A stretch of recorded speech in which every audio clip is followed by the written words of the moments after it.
a police officer tell you the truth in Nigeria, ah, or more, you would have to kind of like wake up properly because their job is to lie. I mean, police are supposed to find the truth, document them, because not doing that simply means they are not doing their job. And dereliction of duty itself is a crime of a police officer. Do you understand? So they are then, oh yeah, he denied. Even as they are showing him on the screen, he was like, oh yeah, I didn't see that one. But he's got a lot to say about why they had to shoot at people today. Even when the areas their court said, oh, people should not go here, they shouldn't go there, they shouldn't go there.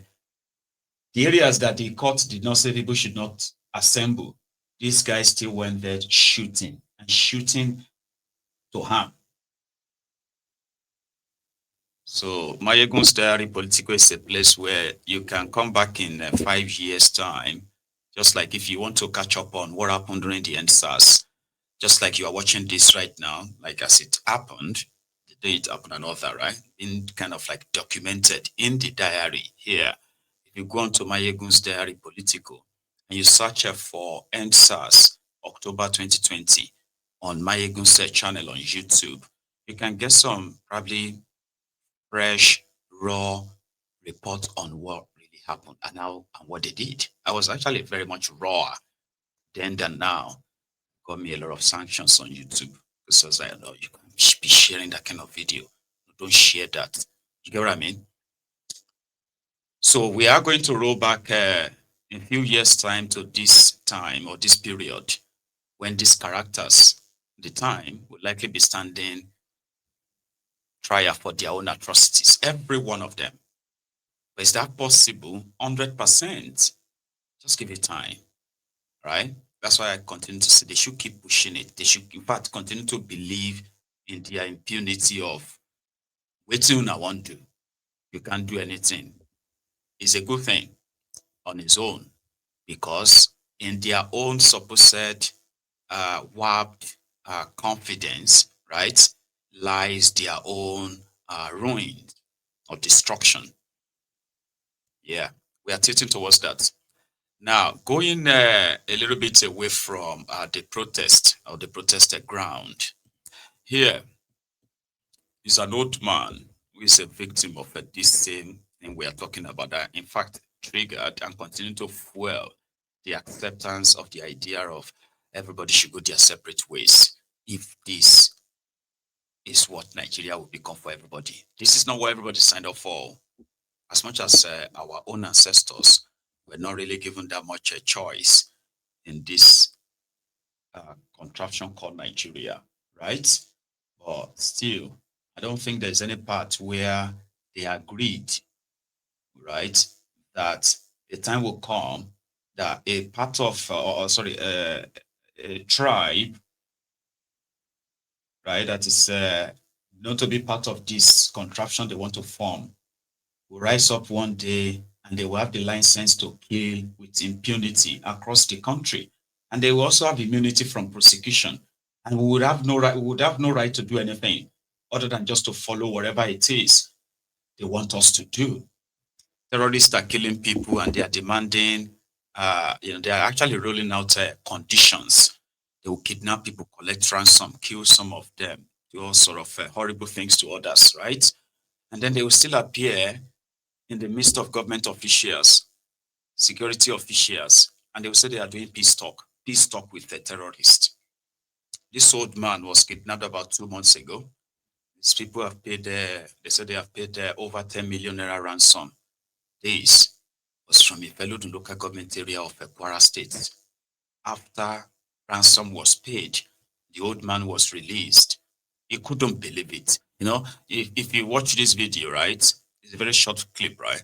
And you see these reactions of the reaction of this old man, right? You can tell that he probably is one of the kinds that in their wildest imagination or dream, they never, ever imagine to finding themselves in this kind of situation where they got kidnapped from their own farm in their own town. And then they lived in the forest for months, only to buy back their lives, paying ransom. I'll show you. I'll say that again. Oh, let me show you that old man. Baba, baba, baba. Ah, baba. Ah.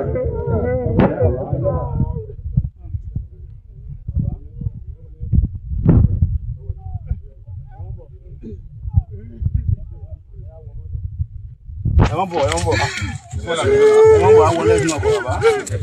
Ẹ̀wọ̀n sunkún wọn. Ẹ̀yẹ́ mi kú mọ́ sí ni. Ẹ̀wọ̀n bọ̀. Ẹ̀yẹ́ mi kú mọ́ sí ni tẹ̀mí lọ́rùn. Gbádùn gbogbo ara mo jẹ kú mọ́ sí ni. Ẹ jòkó sí ẹlẹ́ yìí. Ẹ ṣàjòkó bàbá. Ẹ ṣàjòkó ló bẹ̀ mọ́ sí bọ́ ọmọ yẹn rí. Ẹ jòkó. Ẹ̀pẹ̀lẹ́ ẹ má sunkún mọ́. Ọpẹ́ ni àgbà. Ọpẹ́ ni.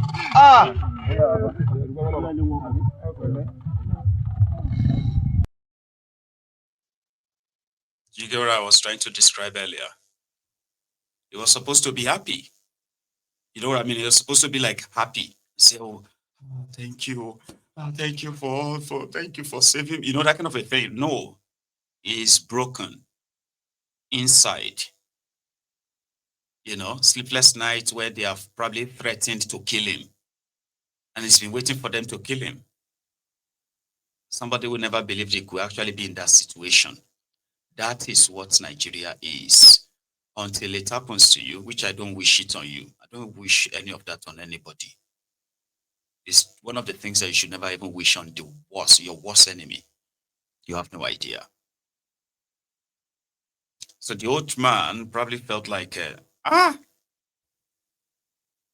me. And that's how many other people who have become the victims of these terrorists. That's how they feel, broken inside. And that's the beauty. The beauty of this whole thing is what you just saw. Nobody goes back to go and check on how they are mentally coping, the victims of this kidnapping, this terrorism. The survivors, I mean. I don't think anybody goes back there to actually check on their mental health, what they witnessed, what they saw, how they are coping, and any help they need. It is Nigeria. You figure it out. You find out how to cope. You should be grateful that they didn't kill you. Because to them, that's the worst. Forgetting the fact that there are so many people right now who are suffering from the trauma of this kidnapping and all that, those who survived it, and they will never remain the same for the rest of their lives again. And the number is increasing. That is the concern. That is the problem. Do you understand what it's going to be like to start what they call the rehabilitation? Mental rehabilitation for the victims of terrorism in Nigeria, when this whole terrorism is finally done for. And the terrorists have been, part of the healing will be for the terrorists to be brought to book. And they should also face justice for their crimes, not to be pardoned by Operation Safe Corridor. That will be part of the healing. Do you know the number of people that would need, communities, towns, that would need serious mental healing for them to at least manage to come back from the dark space or dark place that the experience has sort of like pushed them to? Do you ever think of that? So the more you have this insecurity, these killings and all these atrocities continue to be swept under the carpet using media propaganda, paying influencers to keep changing the narrative, continue to give this their own painted propaganda and the rest of that. The victims continue to pile, including children who watched their loved ones slaughtered. And the same children are watching those who killed their parents, who killed their loved ones, who destroyed their homes. They are watching them being like worshipped, like they are some sort of freedom fighters who came to kind of like protect them, sort of. That's what they are pushing. The children are seeing all of that, exposed to violence. They're going to end up somewhere. And guess what? majority of them will end up in the areas where they've suffered this trauma because, well, they mostly will become refugees. They are carrying all these traumas, these experiences, this sadist mindset. They are, and including their hatred for those who claim to be the leader of Nigeria. They are carrying all of this around, and they are migrating across the country, and that is the country that APC, Egbekegbe, is building for us. The same country that our own children, our children will also still live in. Knowing what you know, would you just go to bed and be like, it's not that deep until you become a victim too? One Fulani boy made a video not far from where these kidnappings are taking place. And it was like, they are always complaining about Fulani, but see, I mean, when they want to do any burial, they are the ones who are always eating these cows and all of that. So because people are eating cows, then they have to pay with their lives. Are the people, for instance, are the southerners who are eating your cows, are they stealing the cows? Or are they buying them or paying for them? So what is the business of the farmers and the rural communities when it comes to the loving of your cows? A Fulani boy. Lórí ibú àwọn Yorùbá. Apá kan náà àwọn Yorùbá olórí ibú ni wọ́n. Eléri burúkú wọn fẹ́ Fúlàní. Eléri burúkú Fúlàní sì ní da màálù tán jẹ. Bí bàbá ńlá kú wọn kan bá kú náà bá ti pa màálù báyìí. Wọn àti ìsòkú bàbá wọn. Eléri burúkú. Wọn sì fẹ́ Fúlàní. Olórí burúkú ni gbogbo ẹ̀yin Yorùbá tó jẹ́ pé máa ń fẹnu àbùkù káwọn Fúlàní. Ọlọ́run yóò bá tiyín jẹ́. Ayé yín ò ní da ẹ̀rẹ̀ sóríire. Lórí burúkú ni ìyẹn aláìní láárí. Ọmọ àlè Yorùbá tẹ̀lé máa ń sọ̀rọ̀ ti Fúlàní. Ẹ̀yin tẹ́jọ́ mọ́ àlè. ẹni òfò ni ẹ ṣòfò láyé ẹ tún ṣe lálìkìyàmọ ẹ̀yin rádaràda wọ̀nyí. A Fulani boy that speaks Yoruba very fluently was there cursing all of you who are always against the Fulani. Nobody is against the Fulani. Let's be very clear, please. I am not against any Fulani because we do not really have any reason to have anything against us. We are not sharing any border with Fulani. There is no, what do you call it, Fulani origin in Yoruba land, so to say, except for, that one get leg.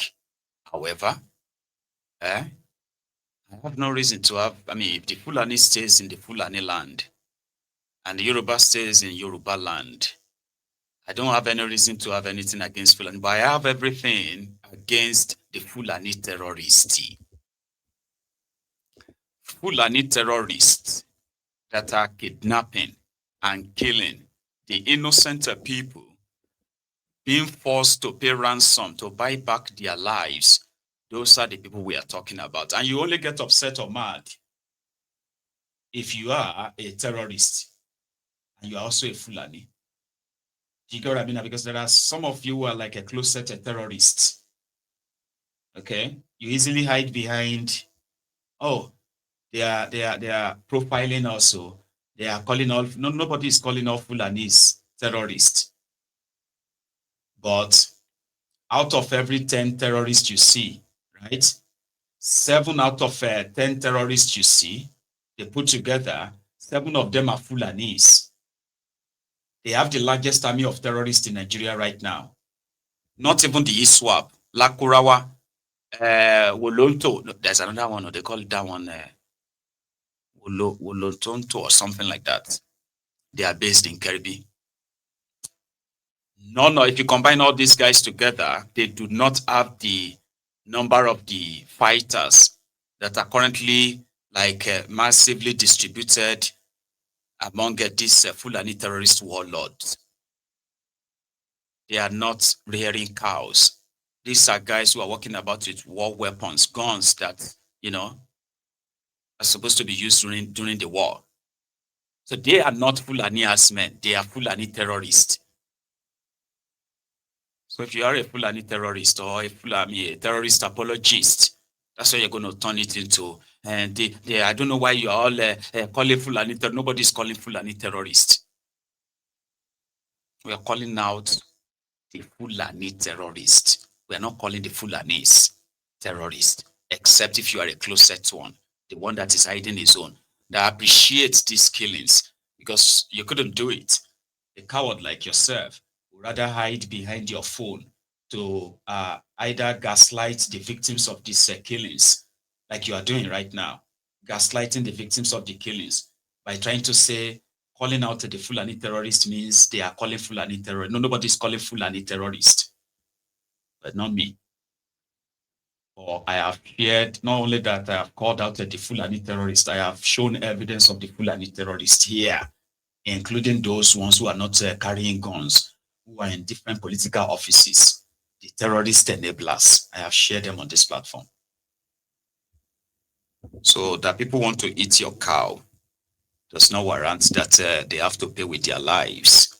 Nobody is being given the cow for free. You won't eat your cows, right?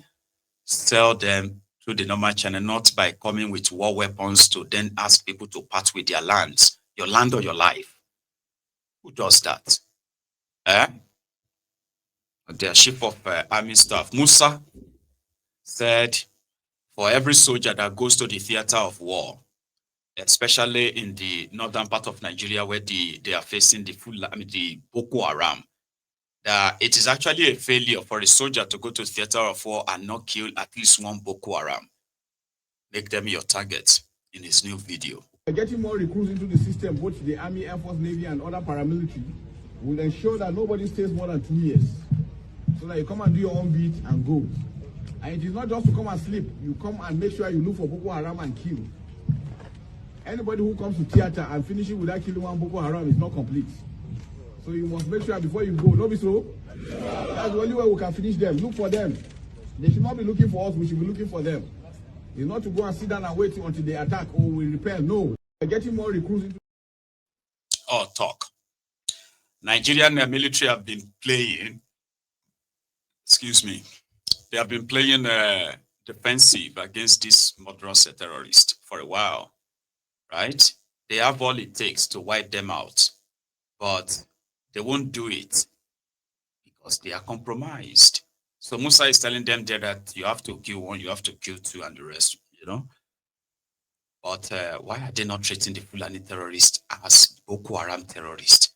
Their modus operandi, their style of operation is similar, right? They come in the middle of the night, they attack, vulnerable communities, and they kill and kill, burn their properties.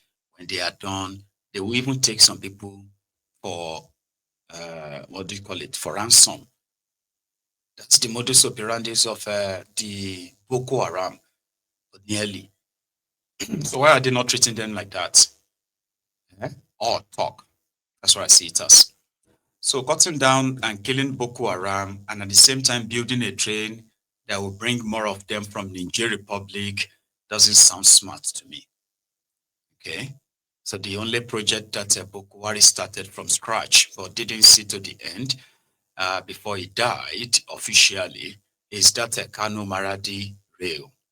Nigeria, when Rotifmi Amici Ubima Judas Iscariot was your Minister of Transport, right? He went on to use Nigeria name to apply for a 3.5 billion euro loan from this European Union or so.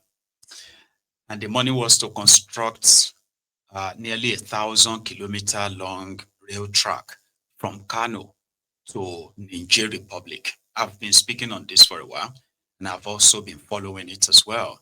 So, since it is a loan-funded project, it seems it continues and it's ongoing. The terrorists won't really need to trek. They won't really need to drive through the desert. They will soon be hopping on a train. And then, well, say no more. Here, update from Maradi, Kano Maradi, single train to Niger Republic. Short.